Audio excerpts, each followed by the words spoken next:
Movie camera inside prison walls. How the deadliest inmates survive hunger and isolation. This story is a dramatized adaptation inspired by real events. Some names, places, and details have been changed for privacy. All information is drawn from publicly available sources including federal court filings, Department of Justice reports, Human Rights Watch, and verified news coverage. Unverified or disputed details are clearly identified as such. The hunger inside. They say prison takes everything, your freedom, your future, even your name. But inside America's most secure cells, there's something else it steals, your right to eat when you're hungry. Hunger isn't just a feeling here. It's a tool. A punishment. A quiet weapon that doesn't leave bruises but breaks a person from the inside out. According to federal inspection reports and human rights filings, thousands of inmates in high-security and isolation units receive meals far below nutritional standards. Some trays arrive cold. Some don't arrive at all. And no one outside hears the hunger, because concrete doesn't echo. In one of these cells sits a man the guards call Carter. That's not his real name. His real name is locked behind legal privacy rules, but according to a 2019 civil rights case filed in the Southern District Court, he spent 11 years in solitary confinement, much of it without consistent access to food. His daily life, as recorded in deposition transcripts, was survival by calculation. He wakes up before dawn, long before the guards do their first round. The air smells like metal and mildew. His stomach tightens before he even opens his eyes. There's no clock here, but he knows it's breakfast, because the hunger is sharpest in the morning. He listens for footsteps. The cart squeaks once down the hall. If it stops at his door, it's a good day. If it rolls past, he knows he'll wait another 4 or 5 hours before the next chance. Carter counts every crumb. He hides bread under his thin mattress, wrapping it in toilet paper to keep the roaches out. Sometimes, he rolls the bread into a small ball, hardens it overnight, and chews it like gum to trick his body into feeling full. According to prison audits reviewed by the U.S. Department of Justice, this type of rationing isn't rare, it's routine. Food can become leverage. Complain to a guard, lose a tray. Disobey, get cold grits or none at all. It's a punishment that doesn't make the news because it doesn't draw blood. Across the tier, another inmate, known only as Marquez in investigative records, kept a secret list scratched into the paint on his wall. He marked every day he went without a full meal. When outside lawyers finally entered the unit years later, they photographed that wall. There were 78 marks. In his statement to Human Rights Watch, Marquez wrote, "They don't need to hit you. They just don't feed you right." After a while, you start forgetting what real food tastes like. That's the part few understand. Starvation in prison isn't always visible. It's not the cinematic image of a man collapsing on the floor, it's the slow erosion of energy, the dizziness, the way your body begins eating itself just to keep going. The kitchen at Louisiana State Penitentiary, better known as Angola, has been investigated multiple times over the last decade. Inmates there work the fields by day and eat the same cornmeal mush their predecessors did generations ago. According to a 2018 Associated Press report, the meals often fall below 1,500 calories per day during lockdowns, far short of what's required to sustain men laboring in the southern heat. When storms flood the fields or riots trigger full lockdowns, deliveries stop altogether. And when food stops, time itself slows. Inside the concrete of ADX Florence, Colorado, dubbed the Alcatraz of the Rockies, things look cleaner, but the story isn't much different. Former staff whistleblowers told the Denver Post that food can be withheld for disciplinary reasons, or reduced to bland nutraloaf, a dense brick of mashed vegetables and flour baked into punishment rations. Officials claim it meets calorie guidelines. Inmates call it the loaf of despair. According to court filings in 2014, U.S. v. Kane, prisoners who refused nutraloaf faced disciplinary segregation, an even smaller cell, even less light, and no human contact. Some would rather starve than chew another bite of it. Carter remembers his first loaf day. The guard slid a brown lump through the food slot. It smelled like wet cardboard. He ate half, gagged, then hid the rest in the corner. The next morning, the smell of sour yeast filled the cell. He tried to sleep through the hunger but couldn't. After a week, he started hallucinating faint smells, chicken, coffee, even popcorn. None were real. According to prison psychologists cited in the Journal of Correctional Health, sensory hallucinations caused by hunger are common in long-term isolation. They're the brain's cruel way of feeding itself. When the commissary opened once a month, if Carter had a few dollars from his mother's deposits, he'd buy instant noodles or peanut butter. But in isolation, even that was a privilege. Disciplinary reports show inmates can lose commissary access for disrespect or excessive complaints. So Carter learned to keep quiet. The silence became its own hunger. No voices, no sound, just his heartbeat echoing in the concrete box. Sometimes he'd whisper to himself, counting the words like calories. 30 a day. Enough to stay human. In 2022, a federal oversight committee reviewed multiple U.S. supermax facilities. Their report noted persistent issues of undernutrition and food deprivation used as behavior modification. Translated, hunger as control. Some guards privately admit it works. When you control food, you control time, emotion, obedience. A guard at a Midwestern supermax told reporters, anonymously, you can take everything from them, but if you mess with meals, they'll do anything to get them back. That's how starvation becomes invisible policy. Not official, not written, but enforced through silence.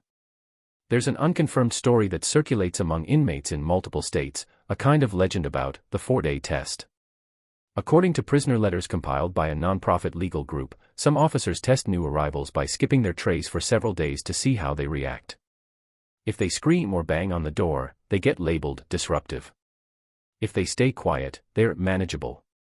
There's no documentation proving the practice is systemic, but enough testimonies mention it that investigators continue to ask. Isolation turns hunger into obsession. Carter once spent hours reading the nutritional information on a ketchup packet that blew under his door. He memorized every number, sodium, sugar, calories, like scripture. Later, he used the torn packet as a bookmark in his Bible, the only book allowed in the cell.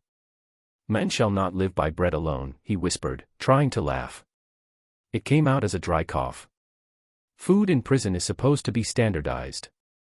According to the Federal Bureau of Prisons Food Service Manual, every inmate must receive 3 nutritionally balanced meals per day totaling 2,600 to 2,800 calories. But between paper policy and concrete practice lies a gap wide enough to starve through.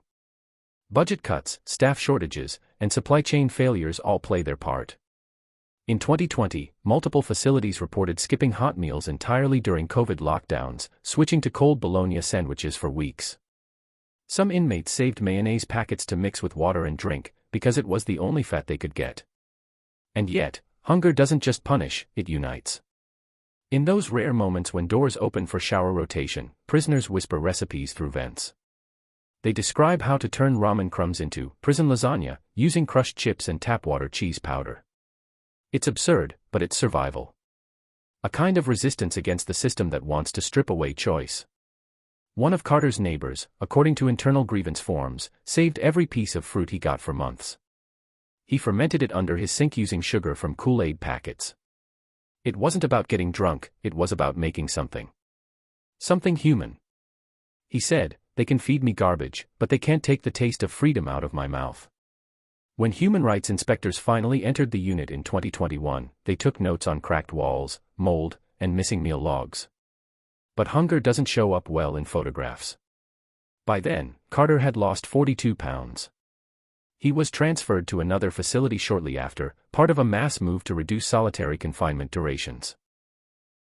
In his interview with Legal Observers, he said only one thing about food. "They say you get used to it. You don't. You just get quieter." Experts call it nutritional neglect. It sounds mild, almost clinical. But in practice, it's the slow fading of muscle, memory, and hope. According to a 2023 University of California study, long-term undernutrition in solitary units increases suicide risk by more than 60%. When the body starves, the mind follows. And in cells where even words echo back, there's no one left to hear it. Across Europe, the picture isn't much brighter. Reports from Eastern European pretrial facilities show inmates surviving on thin soup and stale bread, sometimes with visible mold. The European Committee for the Prevention of Torture noted in 2021 that food deprivation remains a recurring issue in prolonged isolation regimes. The language may sound diplomatic. The reality is not. Whether it's America's supermaxes or Europe's forgotten detention wings, hunger follows the same pattern. When oversight fails, food becomes a silent punishment. So why does this continue? Because hunger leaves no evidence once the body adapts. No headlines. No photos to shock the public. Just thin men behind walls, waiting for trays that may or may not come. One former warden, speaking in a BBC documentary about solitary confinement, admitted the truth plainly. If you feed them well, they think. If you feed them less, they obey. He smiled afterward, maybe to soften the statement, but the cameras had already caught it. Carter's story isn't isolated. Court databases list dozens of ongoing hunger-related suits across the U.S., many settled quietly out of court. The pattern is always the same: inmate alleges starvation, the state denies, years pass, records fade. And inside, the same trays roll down the same corridors. When night falls, Carter lies on his back and listens for the rats scratching behind the walls. He says they never stop. They have food somewhere. Sometimes he imagines he's one of them, small, unseen, surviving on crumbs but free to move. The ceiling leaks during winter. He opens his mouth to the drips, one drop at a time. The water tastes of rust and lime. It keeps him alive. Hunger becomes memory. Memory becomes identity. And inside these walls, identity is all they can't take, unless they starve it out. Control through hunger. Power inside a prison isn't always measured by bars or batons. Sometimes, it's counted in calories. Behind concrete doors and steel gates, food isn't just nutrition, it's leverage. And the deeper you go into solitary wings and maximum security tiers, the more that leverage becomes law. According to Justice Department audits and state corrections manuals, meal distribution is one of the few aspects of daily life fully controlled by staff. It's a rhythm that shapes obedience: you eat when they decide you deserve to. That control has turned hunger into one of the quietest disciplinary systems in modern incarceration.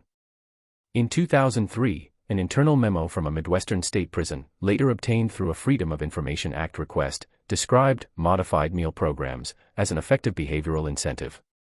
Translated, that means withholding or reducing food until prisoners comply. Officials defended it as nonviolent compliance management. But for the men on the receiving end, it was slow punishment disguised as policy. One warden, interviewed anonymously by the Marshall Project, said it plainly. You can't beat them. You can't break them. But you can make them hungry enough to listen. It's that simple. Take away food, and even the most dangerous inmate becomes manageable, at least for a while. Carter learned that truth the hard way. After filing too many grievances about missing trays, he was placed on what officers called behavioral loaf. Every meal for 5 straight days came as the same beige brick, a dense mass of beans, rice, and powdered egg baked into something barely chewable. The paperwork described it as a nutritionally complete disciplinary meal. According to court filings in Louisiana and Illinois, versions of this loaf have been used for decades, often under the pretext of safety, to prevent utensils or hot trays from being weaponized. In reality, it's punishment by taste. By day 3, Carter couldn't swallow it without gagging. He tried trading half through the food slot with his neighbor for an apple. The guard caught them. Both cells lost their next meal. Federal policy technically bans the use of food as discipline. The Eighth Amendment, protection against cruel and unusual punishment, supports that. But the line blurs in practice. A 2016 Inspector General review of multiple federal prisons found routine discrepancies between written nutrition standards and actual meal delivery. In some units, the same tray items reappeared for days because the kitchen ran out of ingredients. In others, paperwork falsely recorded meals that never reached cells. There's no national monitoring system for hunger in custody. If an inmate skips or misses food, it's usually marked refused. That word hides everything: lost appetite, illness, retaliation, or simply not being fed at all. On paper, starvation disappears. At Pelican Bay State Prison in California, once home to the country's most notorious isolation wing, hunger strikes changed everything. In 2011, thousands of inmates coordinated a protest against indefinite solitary confinement. Their only weapon was refusal to eat. Within weeks, weight loss and medical emergencies forced state officials to negotiate. Public pressure mounted after the Los Angeles Times and Amnesty International published photos of emaciated men with visible ribs. The strike ended after 59 days, leading to major reforms that limited solitary terms. Those events showed how food, or the lack of it, could challenge the entire power structure. For guards, it was control; for prisoners, it became protest. Both sides understood its value. But not every hunger strike wins attention. According to The Guardian's 2020 investigation, at least 28 coordinated hunger protests in U.S. prisons since 2015 went unreported beyond local papers. Without outside media, administrators simply classify them as refusals. Medical staff then use force feeding, inserting tubes through the nose into the stomach, authorized under federal court orders. The American Medical Association has condemned this as unethical when used on conscious, competent adults. Still, it continues quietly behind locked infirmary doors. In the eyes of the system, control means predictability. Meals arrive on schedule not to feed the body, but to remind inmates who runs the clock. A former corrections officer from Florida described it like a metronome. If chow's late, they riot. If it's early, they get confused. So we keep it unpredictable enough to keep them nervous. Psychologists call that variable conditioning, the same principle used in behavioral experiments.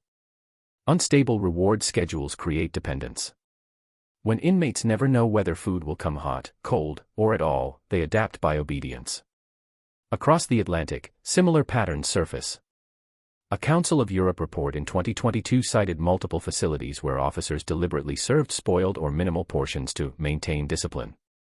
In one Eastern European detention center, investigators found trays containing 600 calories per meal, half the minimum recommended intake. When questioned, the warden replied, "They are not here for comfort." Different continent, same logic, hunger equals order. Inside the U.S., the concept has even been budgeted. Documents from state procurement databases show correctional departments awarding contracts to food vendors at as little as $1.12 per inmate per day. For comparison, federal school lunch programs allocate over $3 per student. When profit margins shrink, quality disappears. A 2018 audit of Michigan's prison catering contractor revealed maggots found near preparation areas and food unfit for consumption. Yet the company retained its contract for years because it saved the state money. Hunger becomes systemic not by cruelty, but by cost. When feeding 40,000 inmates, cutting 200 calories per meal saves millions annually. No headline screams at that math, it just hides inside budgets and procurement codes. But for men like Carter, those missing calories become sleepless nights, shaking hands, and the hollow ache that never leaves. In interviews collected by Solitary Watch, former inmates described hunger as the most effective silencer. One man said, "They can take the phone, the yard, the mail, but when they take food, you learn real fast what quiet means." Another wrote, "I stopped filing grievances after I realized every time I did, dinner came cold." This isn't mythology, it's paperwork avoidance. Starved men stop complaining.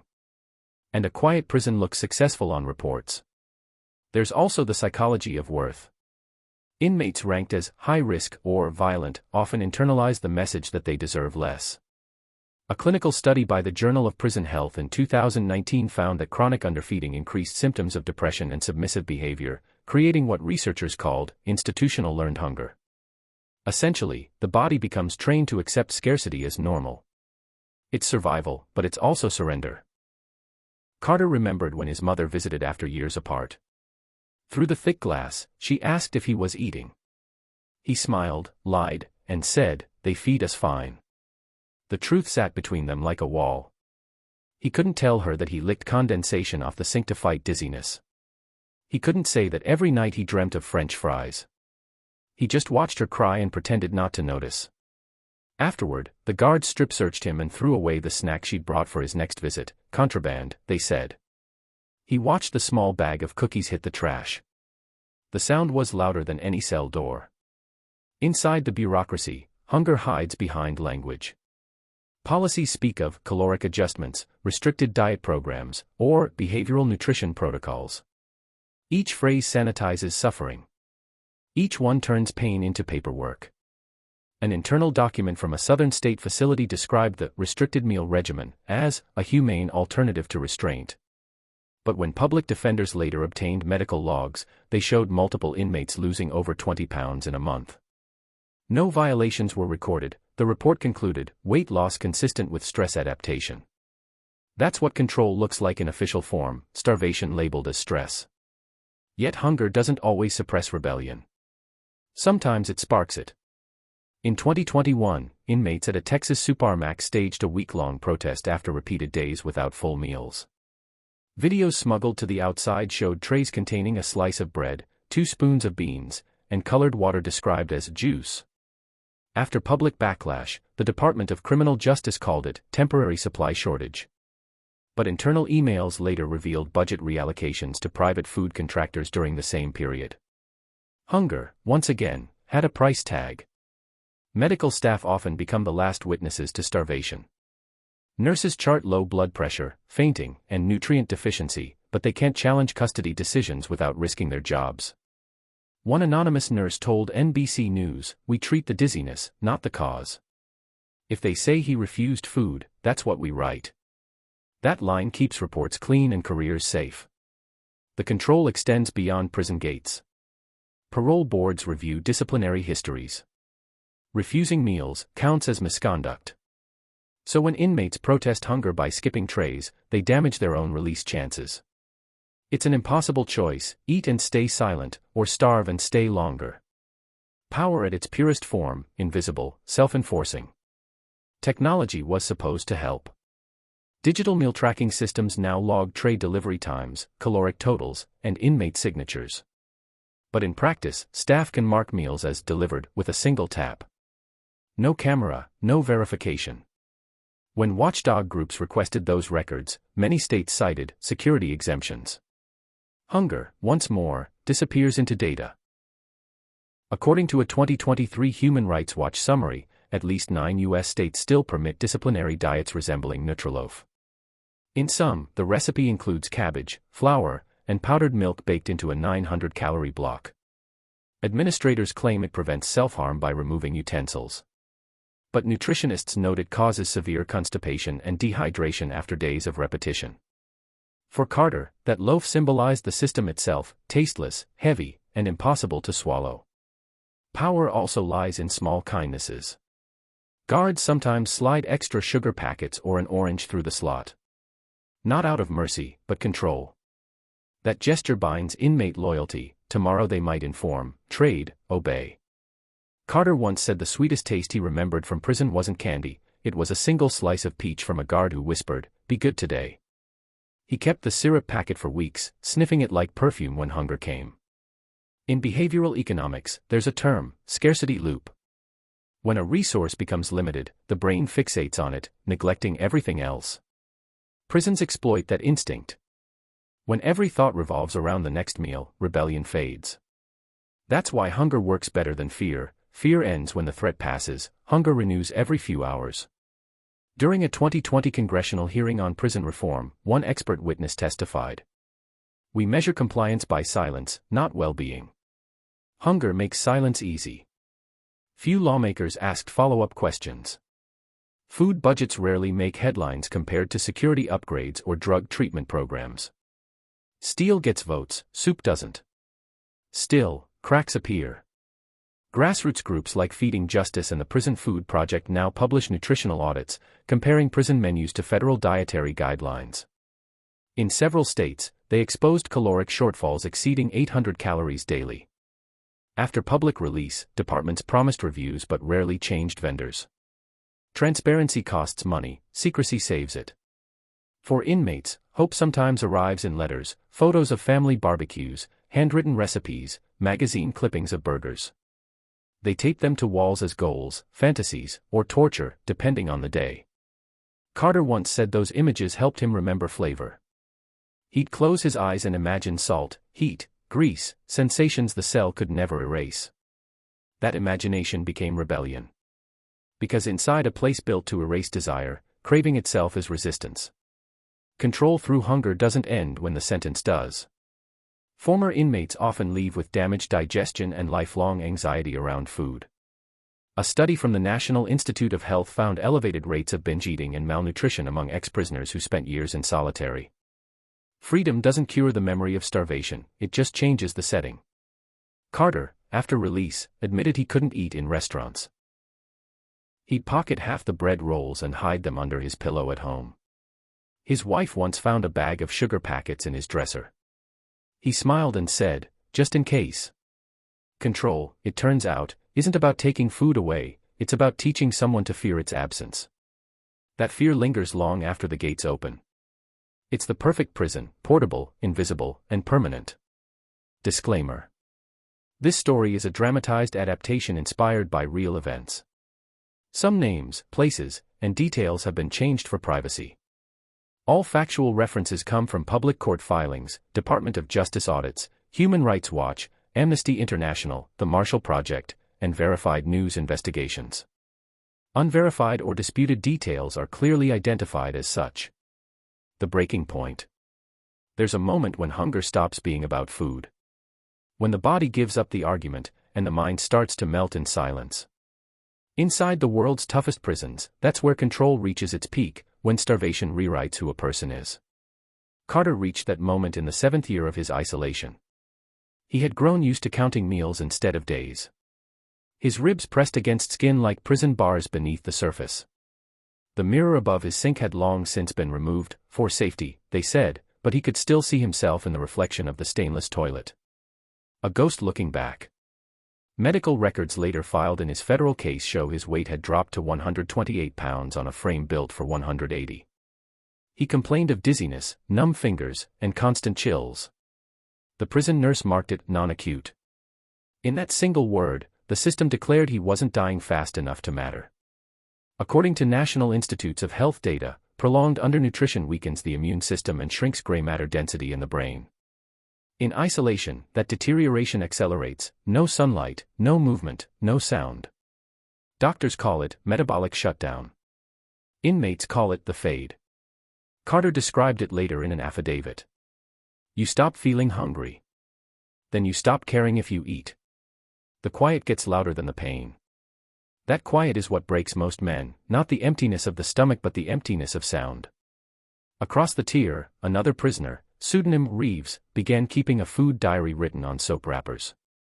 Each entry listed what he got: 1 spoon of beans, a slice of stale bread, sometimes nothing. By week 4, his handwriting changed, shaky, slanted, half letters missing. When lawyers photographed the wrappers for evidence, experts said the degradation itself was medical proof of starvation. Yet no charges were filed. The state argued there was no malicious intent. Neglect, it seems, doesn't need intent, only routine. At Angola prison in Louisiana, investigators documented similar cases in 2022. According to court filings and Associated Press coverage, inmates working the fields fainted during summer heat waves. Medical reports cited dehydration, but witnesses blamed skipped lunches after fights broke out.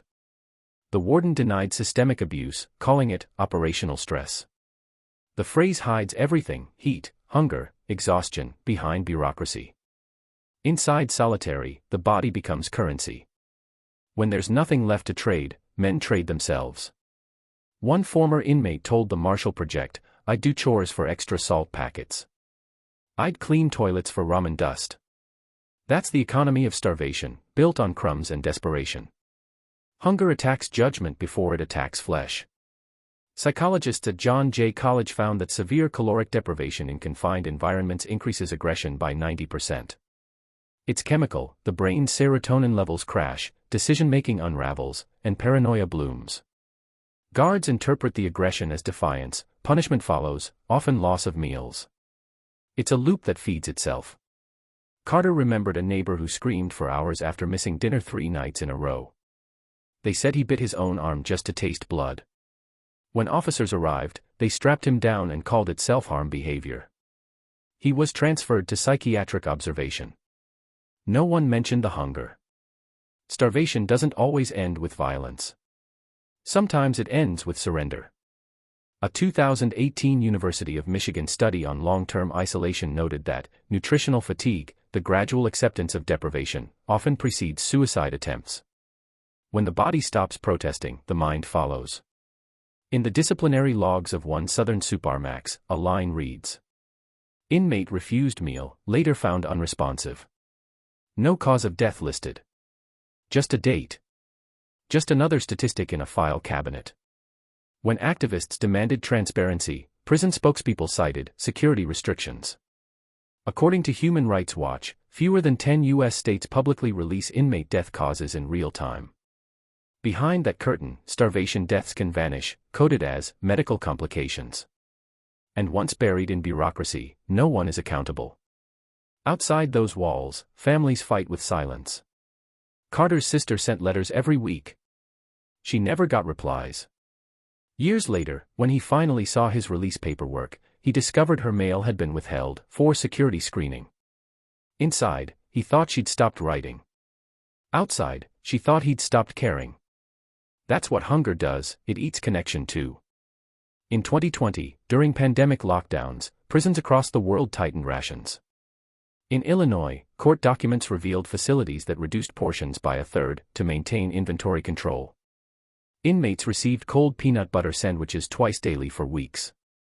Some ground the crackers into dust and mixed them with water to mimic soup. One letter smuggled out read, "We count seconds between bites." Officials called the complaints exaggerated. But when photos emerged showing trays smaller than children's lunchboxes, they promised review. The review, according to follow-up reports, never happened. The breaking point isn't just physical, it's moral. Guards start to look at hunger differently after years of routine. A retired officer told the New York Times, "First you feel bad. Then you stop noticing. Then it becomes part of the job." That desensitization is the system's final defense when compassion itself starves. Not everyone adapts. Some fight back in the only way possible, by refusing food completely. A man identified as Elton M. launched a hunger strike at a Pennsylvania Supermax in 2019 after being denied medication. He lasted 37 days before being force-fed under court order. Doctors recorded severe electrolyte imbalance and kidney damage. After his release, he told reporters, "It's the only protest they can't ignore, because it makes their paperwork ugly." Force-feeding is legal under U.S. law when life is at risk, but Amnesty International calls it a violation of human dignity when used as punishment. Rubber tubes, restraints, and liquid supplements replace food. The body survives. The person disappears. Medical ethics aside, hunger changes memory itself. Carter said that by year 10, he couldn't remember the taste of milk. When he finally drank some on release, he threw up, his stomach had forgotten how to process fat. Nutritionists at Harvard Health explain that prolonged starvation alters gut bacteria and hormone balance for life. That's why ex-inmates often suffer chronic stomach pain and anxiety around eating. Freedom doesn't reset biology. Even small sounds of food trigger emotion. In halfway houses, counselors report former prisoners crying at the smell of toast or hoarding packets from cafeterias. They aren't greedy, they're conditioned. Control doesn't leave with the uniform, it lingers in reflex. The psychological term is post-carceral deprivation syndrome. It's rarely discussed publicly but widely recognized among re-entry specialists. It explains why some men, after years of scarcity, steal food even when they have money. They're not hungry, they're haunted. The breaking point also haunts those who watched it happen. One prison nurse, now a whistleblower, testified in a 2023 civil case that she still hears the sounds of men sucking on their shirts for moisture. She said she filed 12 reports on underfeeding, none answered. Her final note before resigning read, "Hunger is policy now." Internationally, parallels exist. In the UK, a 2021 inspection of HMP Liverpool found meal portions insufficient and inconsistent. In Russia's pretrial jails, advocacy groups recorded detainees surviving on soup made from boiled cabbage stems. In Nigeria's overcrowded facilities, local papers documented inmates sharing single loaves among 5 men. Across continents, the pattern repeats: once freedom is gone, hunger follows. The moral reckoning begins when those stories escape the walls. Documentaries, lawsuits, whistleblowers, each reveals a fragment. In 2022, a federal judge reviewing photographic evidence of emaciated inmates wrote, "If this were an animal shelter, there would be public outrage." The courtroom fell silent. That line still circulates in reform circles, a reminder that empathy, too, can be rationed. Carter eventually walked out of prison on a cold March morning. The sun felt violent against his eyes. A volunteer handed him a sandwich at the gate. He held it for a full minute before biting, as if waiting for permission. Later, he said that first taste hurt, salt and memory colliding in his throat. He didn't cry. He just finished the sandwich, folded the wrapper, and put it in his pocket. A souvenir of survival. Months later, he began speaking to advocacy groups about prison nutrition. He never used his real name. Fear lingers longer than appetite. When asked why he chose to relive it, he said, "Because silence fed them more than hunger ever did." His voice, thin but steady, became testimony for others still inside. He knows most people won't care until they see bones through skin. But he keeps talking anyway. Because for every man starved into submission, one story can feed hope. Hunger has always been a language of power. In dictatorships, in war camps, and behind American fences. It speaks without words, just the sound of trays rolling past closed doors. The world rarely listens. But for those who felt it, silence tastes like iron. Disclaimer. This story is a dramatized adaptation inspired by real events. Some names, places, and details have been changed for privacy. All factual references are drawn from publicly available sources: Department of Justice audits, federal court filings, Human Rights Watch, Amnesty International, verified news reports, and academic research on prison nutrition and solitary confinement. Unverified or disputed details are clearly identified as such.